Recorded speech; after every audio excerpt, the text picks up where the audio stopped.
नमस्कार दोस्तों, स्टडी 91 पर आप सबका हार्दिक स्वागत अभिनंदन है। सभी लोग जल्दी से फटाफट लाइव आ जाइए और शानदार महत्वपूर्ण प्रश्नों के श्रृंखला से रूबरू हुई, ठीक ना। तो एकदम जबरदस्त तरीके से आप सब दशहरे की छुट्टी शानदार मना रहे होंगे। उम्मीद यही करता हूं कि आप सब खूब मन लगा के पढ़ भी रहे होंगे।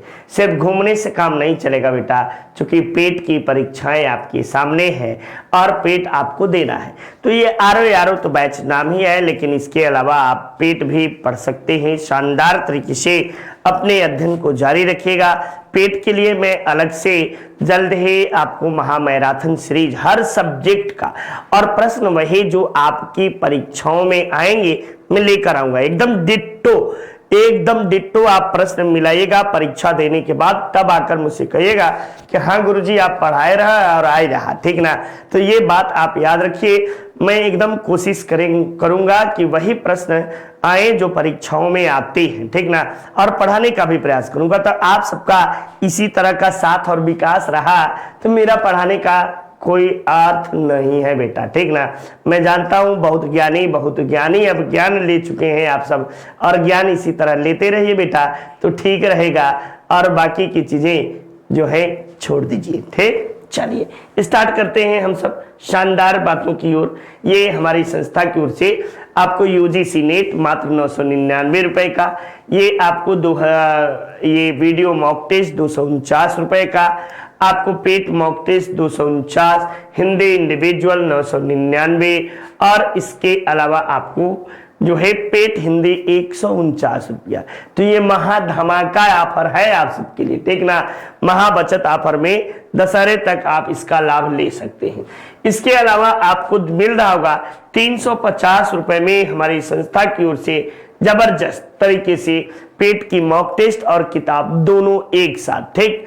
तो एकदम जबरदस्त तरीके से आप इसका लाभ उठाइए और अपनी सफलता को चार चांद लगाइए। इसके अलावा YouTube पे हमारी संस्था की ओर से हमेशा आपको जो है पर डे क्लास 8 बजे करंट की मिलेगी, 9 बजे आपको जो है इंडियन पॉलिटी, 10 बजे आपको जीके जीएस, 12 बजे आपको जो है कि रीजनिंग की क्लास शानदार तरीके से, 1 बजे ज्योग्राफी की क्लास, 3 बजे आपको जो है मैथ्स की क्लास, 6 बजे साइंस की क्लास और 7 बजे संस्कृत की क्लास। इसके अलावा 8 बजे आपको नितिन सर रोज पढ़ा रहे हैं। आप देख सकते हैं प्रश्नों के शानदार श्रृंखला को, और खूब मन लगाकर पढ़िएगा, ठीक ना। ज्यादा मटर गश्ती उत्तर गश्ती के चक्कर में न पढ़िएगा, पढ़ेगा इंडिया तभी बढ़ेगा इंडिया, वरना घास छीलेगा इंडिया, ठीक ना। ये याद रखिएगा, ठीक। और नहीं पढ़ेंगे तो कोनो करसी के नहीं रहेंगे, ब्याह नहीं होगा आप सबका। मस्ती आ रही है ना कि गुरुजी देखा बिया वाला बात कर दिया, अब तो देखो अब तो हम करा लेंगे। है चला बेटा, ठीक। भारत में बाघ परियोजना की शुरुआत जो है ये कब की गई? बाघ परियोजना आपको इसकी शुरुआत बाघ परियोजना की कब की गई? प्रश्न यही से बनते हैं और यही प्रश्न आपके परीक्षाओं में पूछे भी जाते हैं। इतना भी आप याद रखिए कि यही प्रश्न आपके परीक्षाओं में पूछे जाते हैं। 1968 में, 73 में, या आपको 84 में, या 1993 ईस्वी में, तब आप बताइएगा कि यहां पर बाघ परियोजना प्रोजेक्ट टाइगर, ठीक ना, प्रोजेक्ट टाइगर ये प्रोजेक्ट टाइगर है, ठीक ना। इसकी शुरुआत आपको कब हुई? तो 1973 ईस्वी को प्रोजेक्ट टाइगर की शुरुआत हुई। और पहला आपको प्रथम प्रोजेक्ट टाइगर कैसे चुना गया? तो जिम कार्बेट, ठीक ना, जिम कार्बेट ये आपको प्रथम टाइगर रिजर्व है, प्रथम टाइगर रिजर्व ये माना जाता है, टाइगर रिजर्व, ये याद रखिए। वर्तमान में कुल कितने टाइगर रिजर्व हैं? तो वर्तमान में आपको जो है 53 टाइगर रिजर्व हैं। रिजर्व आपको है 53। सबसे नयका वाला आपको 53वां टाइगर रिजर्व कौन सा है? तो गुरु घासीदास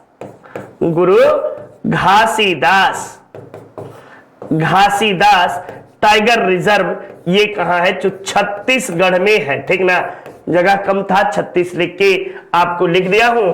और कैलाश सांखला को tiger man of India, tiger man of India, India किसे बोलते हैं? तो कैलाश सांखला को, कैलाश सांखला, कैलाश सांखला को आपको टाइगर मैन ऑफ इंडिया के नाम से जाना जाता है। तो ये सारी बातें, और 1973 ईस्वी में आपको जो है कि टाइगर प्रोजेक्ट की शुरुआत की गई थी श्रीमती इंदिरा गांधी के कार्यकाल में। किसके समय में? श्रीमती इंदिरा गांधी के कार्यकाल में। और ये चौथी पंचवर्षीय योजना, ठीक ना, 4th पंचवर्षीय योजना।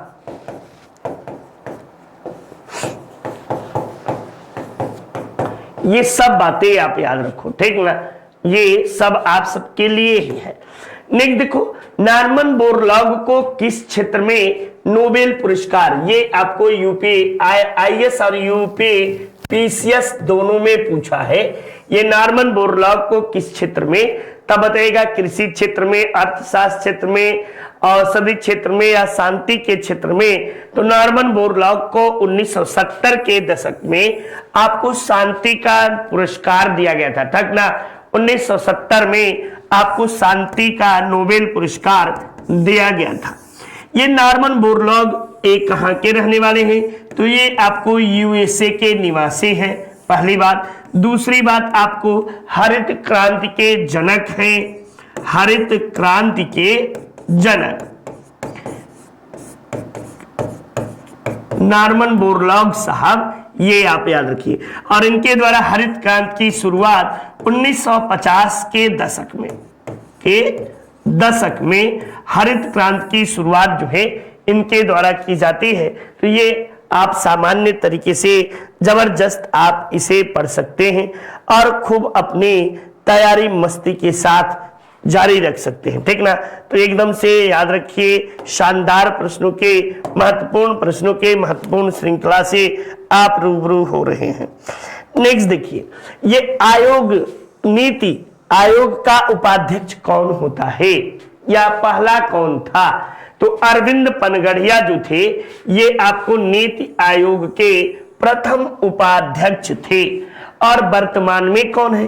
तो वर्तमान जब पूछे कि वर्तमान में कौन है, सुमन बेरी, ठीक ना, श्री सुमन बेरी, सुमन बेरी साहब जो है ये आपको वर्तमान में अध्यक्ष के उपाध्यक्ष के रूप में है। इस उपाध्यक्ष को कैबिनेट स्तर का मंत्री का दर्जा प्राप्त है, कैबिनेट मंत्री का दर्जा आपको प्राप्त है।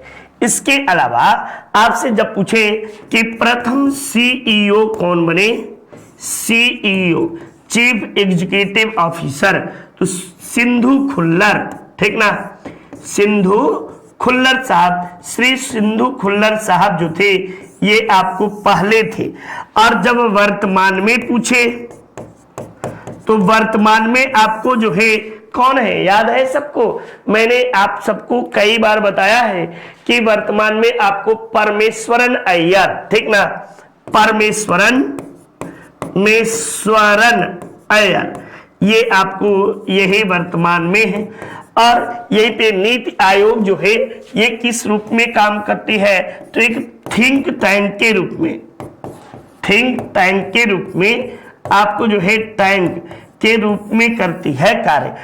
ये प्रमुख बातें हुई। तो एकदम से शानदार तरीके से आप अपने अध्ययन को जारी रखिए और पढ़ाई शानदार तरीके से करते रहिए। निम्न में से कौन सा एक संविधानेतर संस्था है?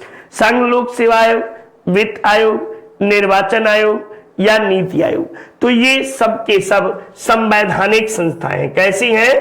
संवैधानिक आपको संस्थाएं हैं, ठीक ना। संवैधानिक संस्था आपको बेटा पढ़ेगा, लेकिन नीति आयोग जो है ये संवैधानिक संस्था नहीं है, ये आपको गैर सरकारी संस्था है, सरकारी संस्था है। इसके अलावा ये परामर्शदात्री संस्था है, परामर्शदात्री संस्था के रूप में है। इसकी स्थापना आपको योजना आयोग के स्थान पर हुआ, आयोग के स्थान पर। ये आपको कब स्थापित हुआ? तो 1 जनवरी 2015 ईस्वी को आपको इसकी स्थापना हुआ। इसका पदेन अध्यक्ष कौन होता है? तो पदेन अध्यक्ष प्रधानमंत्री जी होते हैं। पीएम साहब जो हैं ये आपको इसके पदेन अध्यक्ष होते हैं नीति आयोग के। ठीक, तो इस तरह से आप सब नीति आयोग से संबंधित बातों को देखा आप सबने। नेक्स्ट देखिए, एक तरफ सुमेलित करना है। वन अनुसंधान, भारतीय वन अनुसंधान संस्थान बेटा देहरादून में है। भारतीय चारागाह संस्थान आपको झांसी में है। केंद्रीय शुष्क अनुसंधान संस्थान जोधपुर में है और भारतीय कृषि अनुसंधान संस्थान नई दिल्ली में है। तो पहले का तीसरा, दूसरे का चौथा, तीसरे का पहला और चौथे का दूसरा। ठीक ना? तो इस तरह से 3 4 1 2 3 4 1 2 ये आपको ऑप्शन संख्या 2 इज योर राइट आंसर। ठीक ना? 2 जो है 2 विकल्प आपका बिल्कुल सही जवाब है। सब लोग एकदम से क्लास को लाइक और शेयर करना बिल्कुल नहीं भूलिए बेटा। ये चीजें अगर नहीं पढ़ोगे तो क्या बोलूं मैं। ठीक ना? यूपी SSSC पेट शानदार तरीके से मॉक टेस्ट हमारी संस्था की ओर से दिया गया है और आपको जो है कि आप इन सभी प्रश्नों को कर सकते हो। ठीक ना? आप इन सभी प्रश्नों को शानदार तरीके से कर सकते हो और करिए भी। ठीक ना? नहीं करेंगे तो इसका कोई लाभ आप सबको मिलने वाला नहीं है। ठीक, तो लाभ लेने के लिए कुछ न कुछ तो बेटा करना पड़ेगा। देखिए, आइए मिलान करते हैं। ये आपको साइलेंट वैली कहाँ है? पालघाट केरल में है। कुद्रेमुख कहाँ है? चिकमंगलुरु में है। काजीरंगा कहाँ है? आपको जो गोलाघाट मेघाट में है और नागपुर में पेंच घाटी है। ठीक ना? तो पहले का चौथा कहीं मिल रहा है? पहले का चौथा एक से मिल गया बेटा, फिर दूसरे का पहला, फिर दूसरा और फिर तीसरा। ऑप्शन संख्या 2 इज योर राइट आंसर। ठीक ना? 2 बिल्कुल एकदम शानदार। सभी लोग जबरदस्त तरीके से जवाब आप सब दे रहे हैं और शानदार अपनी तैयारी इसी तरह जारी रखें। ठीक ना? उम्मीद ऐसा ही करता हूं कि आप सब जबरदस्त तरीके से अपनी पढ़ाई कर रहे होंगे। नेक्स्ट देखो, उदारीकरण, निजीकरण और भूमंडलीकरण, जिसे लिबरलाइजेशन, ठीक ना, प्राइवेटाइजेशन, लिबरलाइजेशन, प्राइवेटाइजेशन,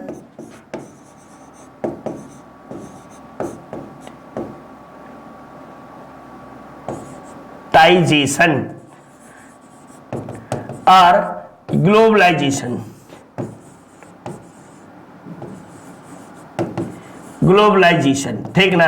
ये आपको सभी चीजें जो है ग्लोबलाइजेशन, ये आर्थिक नीति किसके समय में आई? तो नरसिम्हा राव के समय में आई। और ये कब आई? तो 1991 ईस्वी में नई औद्योगिक नीति, नई औद्योगिक नीति या आर्थिक नीति की घोषणा की गई। ठीक ना? नई आर्थिक नीति आपको आई और इसके जनक कौन हैं?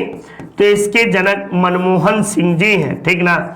मनमोहन सिंह, मनमोहन सिंह। ये आपको जो है कि पीवी नरसिम्हा राव के समय में वित्त मंत्री के रूप में इन्होंने कार्य किया था। इसके अलावा इसे राव मनमोहन मॉडल, राव मनमोहन, मनमोहन मॉडल के नाम से भी इसे जाना जाता है। ये आप याद रखिए, ये सब बातें आप सबको जाननी है। चलिए अगले प्रश्न में चलते हैं। आंतरिक सुरक्षा अकादमी स्थित है। आंतरिक सुरक्षा अकादमी, यदि बात की जाए इसकी स्थापना की बेटा, तो इसकी स्थापना जो है कब किया गया? तो इसकी स्थापना आप सब बता दीजिएगा कि 1975 ईस्वी में इसकी स्थापना हुई। 1 जनवरी 1975 ईस्वी को इसकी स्थापना हुई और माउंट आबू में हुई। ये माउंट आबू कहाँ है? तो राजस्थान में है ना, राजस्थान में माउंट आबू आपको स्थित है। ठीक, तो ये आंतरिक सुरक्षा अकादमी राजस्थान के माउंट आबू में स्थित है। ठीक ना, ये और माउंट आबू में ही एक और बातें याद रखिएगा, इतिहास के पन्ना की दृष्टि से दिलवाड़ा का जैन मंदिर ये भी माउंट आबू स्थित है। और इसके अलावा सोलर पैनल कुकर ये आपको जो है कि ये भी माउंट आबू पर्वत पर ही स्थित है। माउंट आबू जो है ये किस श्रेणी का भाग है? तो अरावली पर्वत श्रेणी का ही भाग माना जाता है mount Abu. Next, Tata institute of fundamental research में स्थित है। तो Tata institute of fundamental research आपको मुंबई में स्थित है। ठीक ना, ये मुंबई में आपको स्थित है। और एम्स जो है ये दिल्ली में, पहला एम्स दिल्ली में स्थापित हुआ था। चलिए, ये आपको जो है कैंसर के इलाज के लिए, कैंसर आपको ट्रीटमेंट के लिए ये आपको प्रसिद्ध माना जाता है। ठीक, तो ये आप याद रखिए। निम्न में से किस अवसर पर सोहर गीत गाया जाता है? तो सोहर आपको जो है बिहार, झारखंड, उत्तर प्रदेश, यूपी में खासकर पूर्वांचल, ठीक ना, पूर्वांचल, इन सभी क्षेत्रों में सोहर गीत गाया जाता है और ये बच्चों के जन्मदिन पर गाया जाता है। बिहार में छठ पूजा में देखते होंगे, ललना लाल हुई है फुलवा के दीपक, ठीक ना, ये गाना जो है इस सोहर ही है। भोजपुरिया में आपको सोहर ही गाया जाता है। ठीक, तो ये चीजें आप याद रखिए कि सोहर जो है बच्चों के जन्म दिवस पर गाया जाने वाला गीत है। ये वीडियो री एग्जाम टॉप 15 मॉक टेस्ट शानदार तरीके से बेटा आपको 249 रुपए में मिलेगा। कितने में? 249 रुपए में आपको यह महाबचत ऑफर जारी है। ठीक ना, तो महाबचत ऑफर के तहत आप इसका भरपूर लाभ लीजिए, श्रृंखला का आनंद लीजिए। भारतीय नौसेना में सर्वोच्च स्थान पर कौन सा आपको कमीशन्ड अधिकारी होता है? तो वो आपको जो है जनरल थल सेना में होता है। थल सेना, ठीक ना, थल सेना का प्रधान जो होता है जनरल होता है बेटा। एयर चीफ मार्शल वायुसेना का प्रधान, वायुसेना का प्रधान। और एडमिरल जो होता है ये आपको थल जल नौसेना का या जल सेना का प्रमुख सेनापति को आपको एडमिरल के नाम से जाना जाता है। ठीक ना, वर्तमान में आपको एडमिरल कौन से हैं तब बताएगा। आर हरि कुमार जो है ये वर्तमान में एडमिरल है। आर हरि कुमार यही वर्तमान में भारतीय सेना में एडमिरल के पद पर है। ठीक, तो चलिए याद रखिएगा। नेक्स्ट देखो बेटा, ये थट्टेकड पक्षी अभयारण्य कहाँ है? केरला में है, अरुणाचल प्रदेश में है, पंजाब में है या गुजरात में है? तब आप बताइएगा कि इस प्रश्न में जवाब दीजिए शानदार तरीके से। देखूं कितने लोगों का आपको जवाब सही आता है। ठीक ना, हाँ ना बेटा, बहुत लोगों का गलत है। और ये आप याद रखिएगा केरल में ही थट्टेकड पक्षी अभयारण्य जो है ये स्थित है। ठीक, चलिए अगले प्रश्न में आइए। भारतीय दलहन अनुसंधान संस्थान कहाँ स्थित है? भोपाल में, पटना में, कानपुर में, हैदराबाद में? तो कानपुर में। इसके अलावा जो है यहाँ पे आपको शुगर अनुसंधान संस्थान भी आपको स्थित है। ठीक ना, तो यहाँ पे national sugar institute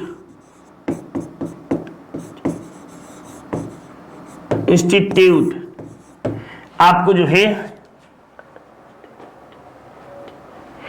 TITU institute आपको यहीं पे स्थित है। शुगर इंस्टीट्यूट यानी भारतीय नेशनल का मतलब राष्ट्रीय शुगर अनुसंधान संस्थान, ठीक ना, राष्ट्रीय शुगर, शुगर का मतलब चीनी अनुसंधान संस्थान, संस्थान यहीं पे स्थित है, ठीक। ये एकदम से शानदार तरीके से अपनी जारी रखिए। भारत में प्रथम मेडिकल कॉलेज कहाँ खुला था? ये इतिहास का भी प्रश्न है और स्टैटिक जीके टाइप का भी प्रश्न माना जाता है ऐसे प्रश्नों को, ठीक ना। ये स्टैटिक जीके के प्रश्न के श्रेणी के अंतर्गत आते हैं, ठीक। तो इसकी स्थापना बेटा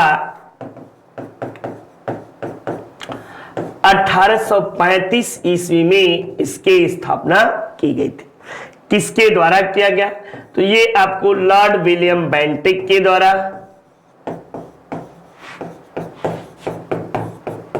बेंटिक द्वारा, और 1835 में कलकत्ता में, ठीक ना, 1835 कलकत्ता में इसकी स्थापना की गई थी। उसमें इसका नाम कोलकाता था, ठीक।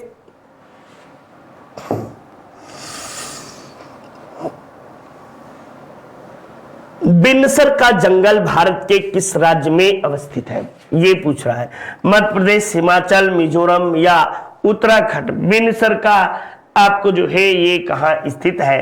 तो बताइएगा कि यह उत्तराखंड में, बिनसर का जंगल जो है ये आपको उत्तराखंड में स्थित है।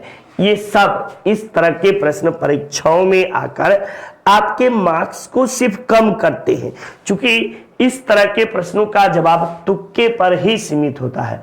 तुक्का लग गया तो ठीक है, नहीं तो कभी मेमोरी में इक्का दुक्का बार आप पढ़े हैं, इक्का दुक्का बार आया है, और ये प्रश्न हमेशा पूछा नहीं गया तो आपके मन मस्तिष्क पर भी नहीं बना रहता है। इसलिए कॉपी कलम लेकर बैठिएगा और सारी बातों को लिखते चलिएगा। अब तो मैं बहुत डीपली भी नहीं बता रहा हूं आप सबको, ठीक ना। चलिए, ये Hindi individual bye Nitin sir, शानदार तरीके से नितिन सर के द्वारा दिया गया है। नया बैच प्रारंभ है, आप इसे पढ़ सकते हैं और खूब मन लगा के इसे पढ़िए भी, ठीक ना। पढ़ेंगे तभी आगे कुछ होगा, नहीं पढ़ेंगे तो नील बटा सन्नाटा पाए रहेंगे, कुछ होने जाने वाला नहीं है। तो खूब मन लगा के पढ़िए जितना ज्यादा से ज्यादा हो सके, और तभी आप मार्क्स को प्राप्त कर सकते हैं। धूमर नृत्य, लोक नृत्य कहाँ का है? धूमर बेटा ये आपको जो है छत्तीसगढ़ का, राजस्थान का, बिहार का, कहाँ का आपको धूमर है। तब छत्तीसगढ़ से हम लोग स्टार्ट करते हैं। छत्तीसगढ़ का जो राजकीय नृत्य है वह लोक नृत्य डंडा है, ठीक ना। डंडा, ये डंडा आपको छत्तीसगढ़ का राजकीय लोक नृत्य है। वही आपको जो है कि सुआ जो है, सुआ नवरानी, ये आपको मध्य प्रदेश का सुआ, ये सुआ नृत्य जो है ये मध्य प्रदेश का है। और आपको जो है कि जट जाटिन ये बिहार का है। कहाँ का? त्योहार भी है और नृत्य भी है। इसके अलावा जया, बैगा, ये जट जाटिन, बैगा, जाया, ठीक ना, ये सभी। और अब बचा क्या? धूमर। ये धूमर कहाँ का है? तो राजस्थान का है। ये याद रखिएगा, राजस्थान का प्रमुख लोक नृत्य में से एक माना जाता है धूमर, ठीक ना। चलिए, देश का पहला पूर्ण सौर ऊर्जा से संचालित न्यायालय, जिला न्यायालय कौन सा है? तो देश का पहला इस सौर ऊर्जा से संचालित खुंटी है, ठीक ना। ये खुंटी, खुंटी बेटा कहाँ है? तो ये झारखंड में है, ठीक, झारखंड में ये है। और यहाँ पे मेरी एक बार पोस्टिंग हुई थी, ठीक ना। ये खुंटे रांची से थोड़ा आगे है और हेमंत सोरेन जो है इस खुंटी के ही रहने वाले हैं, ठीक ना। हेमंत सोरेन झारखंड के मुख्यमंत्री खुंटी के आसपास के क्षेत्र के ही रहने वाले हैं। तो ये आपको जो है खुंटी, ये सौर ऊर्जा से संचालित पहला आपको न्यायालय माना जाता है, ठीक। चलिए, दक्षिण भारत का मैनचेस्टर किसे कहते हैं? तो ये मदुरई को, बेंगलुरु को, चेन्नई को, तो ये आपको जो है बेंगलुरु, बेंगलुरु क्या है? तो बेंगलुरु को जो है कि सिलिकॉन वैली कहते हैं, वैली के नाम से इसे जानते हैं। मदुरई को मंदिरों का शहर कहते हैं,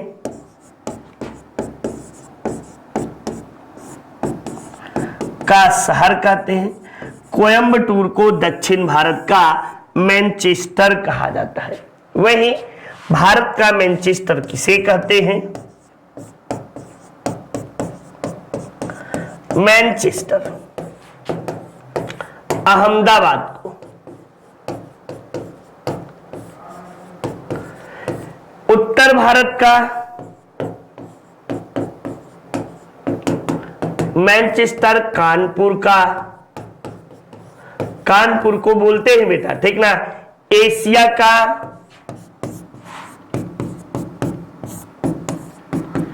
एशिया का मैनचेस्टर ओसाका कहलाता है।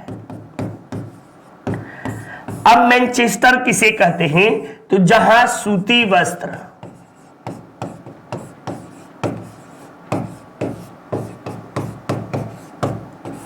जहां सूती वस्त्र का उत्पादन या उलेन कपड़ों का उत्पादन होता है, उसे ही हम मैनचेस्टर के रूप में जानते हैं, ठीक ना। नेक्स्ट, वह कौन सा जीवित पक्षी विश्व का सबसे छोटा अंडा देता है? तो वो है bee hummingbird. Hummingbird जो है दुनिया का सबसे छोटा पक्षी माना जाता है, हार्मिंग बर्ड, ठीक ना। और यही सबसे छोटा अंडा भी आपको देता है। नेक्स्ट देखिए, प्लेटिनम का सबसे बड़ा उत्पादक देश कौन सा है? दक्षिण अफ्रीका, भारत, चीन, जापान। तो दक्षिण अफ्रीका आपको प्लेटिनम का सबसे बड़ा उत्पादक देश माना जाता है। कौन सा? दक्षिण अफ्रीका आपको सबसे बड़ा उत्पादक देश है। इसके बाद आपको रूस आता है, फिर आपको जो है जिम्बाब्वे आता है, जिम्बाब्वे, ये जिम्बाब्वे, ठीक ना। यही तीन देश आपको आते हैं। भंडारण की दृष्टि से, भंडारण, तो भंडारण की दृष्टि से भी साउथ अफ्रीका है, फिर आपको रसिया है, और फिर आपको जिम्बाब्वे, जिम्बाब्वे जो है यही आपको है। ये तीनों भंडारण की दृष्टि से आपको है। और प्लेटिनम को जो है श्वेत धातु भी कहते हैं। क्या कहते हैं? श्वेत धातु। बीपीएससी में अभी ही पूछा है, ठीक ना। 67वीं बीपीएससी में, 67वीं री एग्जाम बीपीएससी में, री एग्जाम बीपीएससी में आपको पूछा गया है कि श्वेत धातु किसे कहते हैं, सफेद धातु किसे कहते हैं? तो प्लेटिनम को कहते हैं, ठीक। चलिए नेक्स्ट, नितिन सर के द्वारा हैंड रिटेन नोट्स है, शानदार तरीके से पढ़ाए गए हैं। आप इसे पढ़ सकते हैं और अपनी तैयारी निरंतर गतिशील रख सकते हैं। खूब मन लगा के पढ़िएगा और जितना ज्यादा से ज्यादा हो सके सफलता की ओर अग्रसर रहिएगा। देखिए नेक्स्ट, देखिए चंद्रप्रभा मृग वन भारत के किस राज्य में है? जो चंद्रप्रभा बेटा ये उत्तर प्रदेश के यूपी के चंदौली में है, चंदौली में आपको है। उत्तर प्रदेश का पहला आपको जो है अभयारण्य माना जाता है, ये भी याद रखिएगा। सबसे पुराना अभयारण्य आपको चंदौली जिले में मिलेगा, ठीक। तो ये याद रखिए, उत्तर प्रदेश। एक कंप्यूटर में डाटा स्टोरेज की क्षमता की इकाई क्या होती है? तो इसे, इस क्षमता इकाई को बेटा बिट कहते हैं, बाइट कहते हैं, किलो कहते हैं या पिक्सल कहते हैं। तब आप इस प्रश्न का शानदार तरीके से जवाब दीजिएगा कि इसे बाइट कहते हैं। क्या कहते हैं? बाइट कहते हैं। और एक बाइट में 8 बिट होते हैं, में 8 बिट होते हैं, ठीक ना। 1 बाइट 8 बिट, ये याद रखिएगा। 1 बाइट में 8 बिट आपको होते हैं, ठीक ना। फिर आपको जो है कि बाइट के बाद आपको जो है क्या होगा, मानक है ना 1024 बाइट बराबर क्या होता है, कोई बताए। 1024 बाइट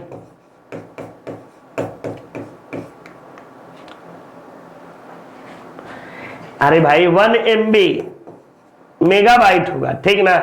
और आपको 1024 MB बराबर 1024 MB बराबर आपको क्या होगा, तो 1 GB होगा, ठीक। 1024 GB बराबर, तो ऐसे करते जाओगे आपको मिलता जाएगा। हंटर कमीशन आपको जो है इसका गठन कब हुआ, तो गठन बेटा 1882 ईस्वी में हंटर कमीशन का गठन किया गया। इसके अध्यक्ष कौन थे, तो अध्यक्ष विलियम हंटर, ठीक ना, विलियम हंटर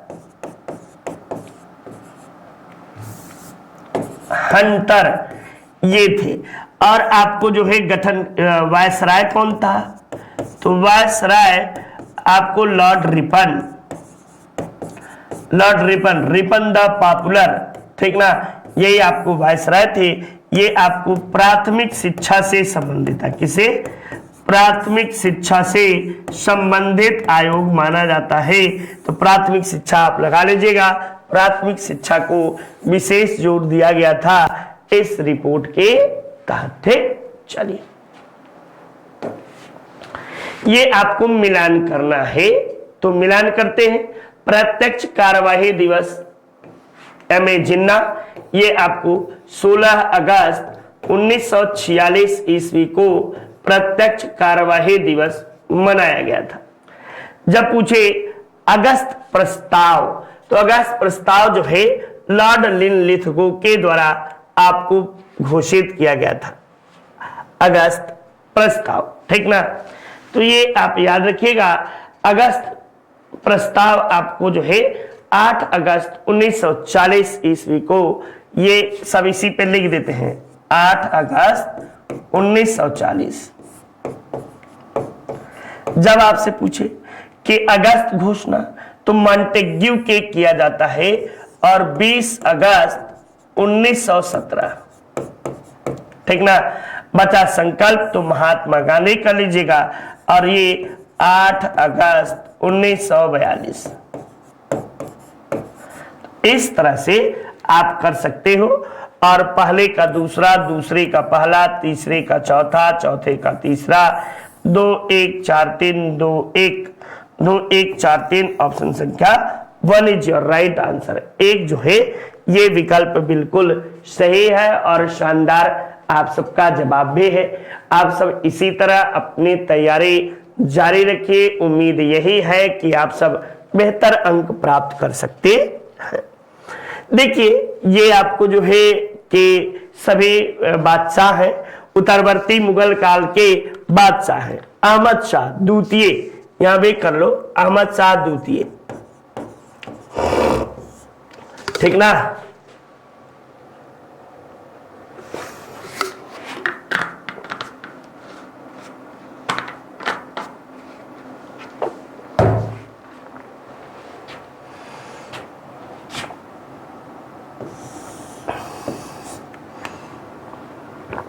ठीक, अहमद शाह द्वितीय यदि देखा जाए तो इनका कार्यकाल 1748 से बेटा 1754 ईस्वी तक इनका कार्यकाल माना जाता है। वहीं जब आप बात करोगे आलमगीर द्वितीय, तो आलमगीर द्वितीय महाराज का जो समयावधि है ये आपको 1754 से 1759 ईस्वी तक आपको जो है ये माने जाते हैं। वहीं बेटा जब आप आओगे तो यहां ये देखिए, ये शाह आलम द्वितीय जो है ये 1759 ईस्वी से 1806 ईस्वी तक शाह आलम द्वितीय जी का कार्यकाल माना जाता है। वही बच्चा आप इनको देखोगे, अकबर द्वितीय, तो अकबर द्वितीय 1806 से लेकर 1837 ईस्वी तक आपको जो है अकबर द्वितीय माने जाते हैं।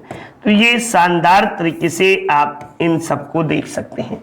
अब मिला लो भैया, पहले नंबर पे 1700 आपको एक यानी 1324 ये किसी का मिला, 1324 कहां है?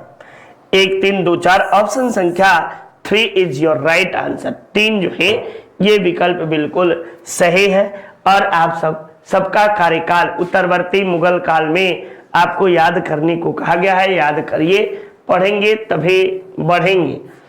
हाल ही में नितिन गडकरी ने कहां पर मंथन सम्मेलन किया? नितिन गडकरी यानी सड़क एवं परिवहन मंत्रालय नितिन गडकरी के पास है। नितिन गडकरी नागपुर से रहने वाले हैं और नागपुर से ये चुनाव लड़ते हैं और नागपुर के लिए इन्होंने बहुत विकास किया है। ये बीजेपी के राष्ट्रीय अध्यक्ष के रूप में भी इनका कार्यकाल रहा और ये बौद्धिक रूप से बहुत पढ़े लिखे आदमी है, ठीक ना। ये आपको जो है कि एलबी पेशे से वकील है लेकिन बहुत पढ़े लिखे। नई दिल्ली, चेन्नई, बेंगलुरु या मुंबई में कहां पर किया गया, तब आप बताइएगा कि इनके द्वारा बच्चा आपको जो है बेंगलुरु में पहला मंथन सम्मेलन का आयोजन किया गया, ठीक ना। मंथन सम्मेलन आयोजित जो है यहीं पे इनके द्वारा किया जाता है, नितिन गडकरी जी के द्वारा किया जाता है। नेक्स्ट आप कह सकते हैं कि इसका आयोजक कौन था? तो सड़क परिवहन एवं राजमार्ग मंत्रालय द्वारा यह आयोजित था, ठीक ना। सड़क परिवहन एवं राजमार्ग मंत्रालय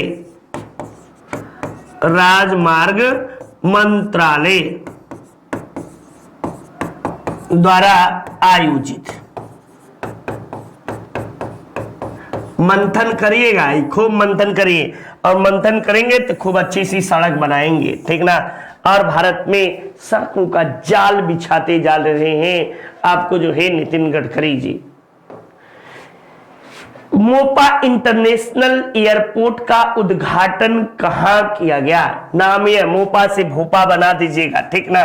मोपा एयरपोर्ट इंटरनेशनल आपको कहां स्थापित है तब बताएगा। ये भोपा में है यानी गोवा में है, ठीक ना।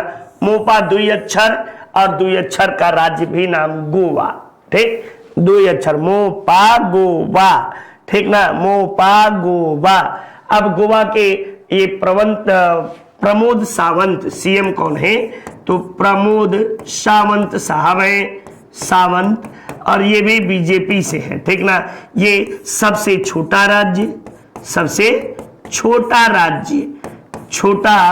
राज्य ये याद रखिएगा। प्रति व्यक्ति आय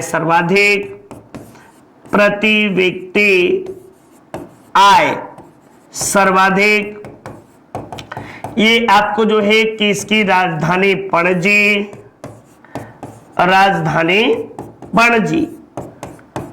पणजी और पणजी किस नदी पर है? तो मांडवी नदी पर आपको पणजी है, तो ये आप याद रखिएगा गोवा। सबसे कम आपको जो है कि इसका वो क्या बोलते हैं, सबसे कम तटीय रेखा वाला राज्य, सबसे कम तटीय रेखा वाला राज्य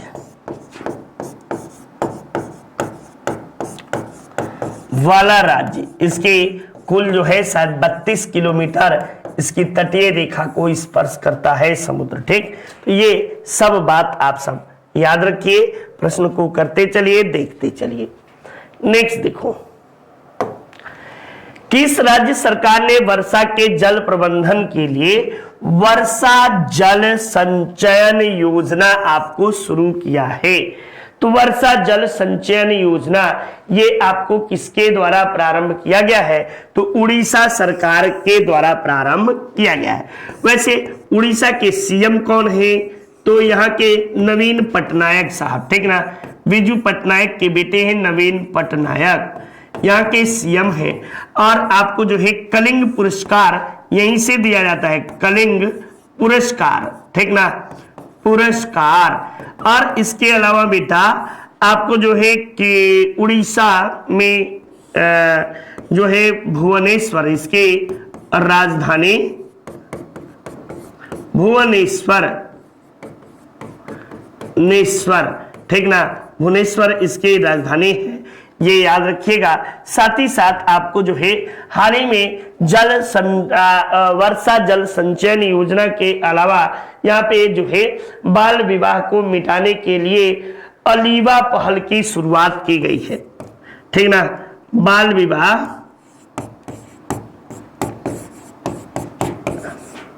प्रथा को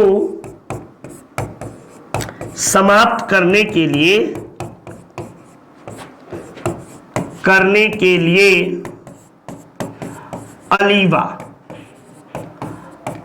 अलीवा योजना शुरू किया गया है, प्रारंभ किया गया है, ये याद रखिएगा। इसी राज्य में आपको जो है कि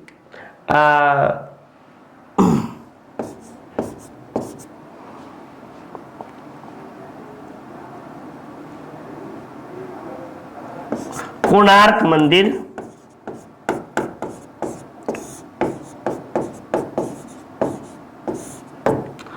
इसके अलावा जगन्नाथ मंदिर,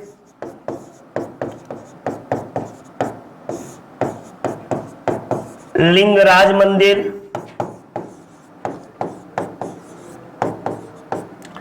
ये सब आपको उड़ीसा में ही है, ठीक ना। और महानदी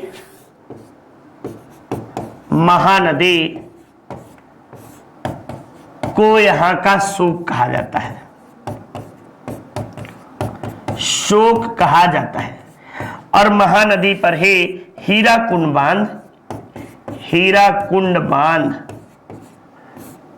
बांध आपको यहीं इसी पर स्थित है। ये सब बातें आप लोग याद करिए, देखते चलिए, ठीक ना। चलिए नेक्स्ट देखिए, महिला वर्ग में 2020 यूएस ओपन का खिताब किसने जीता? तो इगा स्वीटेक के द्वारा आपको जो है ये खिताब जीता गया है, ठीक ना। तो इगा स्वीटेक, ये आपको जो है महिला वर्ग में आपको इन्होंने ही पुरस्कार जीता है। और ये यूएस ओपन, ये आपको किससे संबंधित है? तो टेनिस प्रतियोगिता से संबंधित 4 ग्रैंड स्लैम आपको खेले जाते हैं, ग्रैंड स्लैम आपको खेले जाते हैं। ये कौन कौन होता है? तो ऑस्ट्रेलियन, फिर आपको विंबलडन, फ्रेंच, और फिर अमेरिकन या यूएस, ये 4 ओपन आपको होते। और इस बार महिला वोकल में इगा स्वीटेक के द्वारा जीता गया है। हाल ही में खुद को कौन सा देश परमाणु संपन्न देश घोषित किया है? तो वह आपको कौन सा है? तो उत्तरी कोरिया बताइएगा, ठीक ना। इसकी राजधानी कहाँ है? राजधानी तो प्योयांग है बेटा, प्योयांग इसकी राजधानी है। और यहाँ का शासक कौन है? तो शासक बताइएगा किम जोंग किंग, ये आपको यहाँ के शासक हैं। इसके अलावा यहाँ की अर्थव्यवस्था कैसी है? तो ये आपको जो है कि बंद अर्थव्यवस्था है, बंद अर्थव्यवस्था के रूप में है बेटा, ठीक ना। यहाँ पे शासन व्यवस्था कैसी है? तो शासन व्यवस्था तानाशाही है, तानाशाही। ये देखता ही गोली मार दिए जाएंगे ज्यादा बकवास करेंगे तो। इसके अलावा बेटा ये आपको विश्व का 9वां परमाणु संपन्न देश, 9वां परमाणु संपन्न देश आया। सबसे ज्यादा परमाणु हथियार किस देश के पास है? तो सर्वाधिक परमाणु हथियार जो है, सर्वाधिक परमाणु हथियार रूस के पास है। तो ये सब बातें याद रखिए, रूस के पास है। और इस तरह से आप शानदार महत्वपूर्ण प्रश्नों के श्रृंखला से रूबरू हुए। उम्मीद आशा यही करते हैं कि आप सब मन लगा के पढ़ रहे होंगे और खूब शानदार तरीके से अपने अध्ययन को जारी रखे होंगे।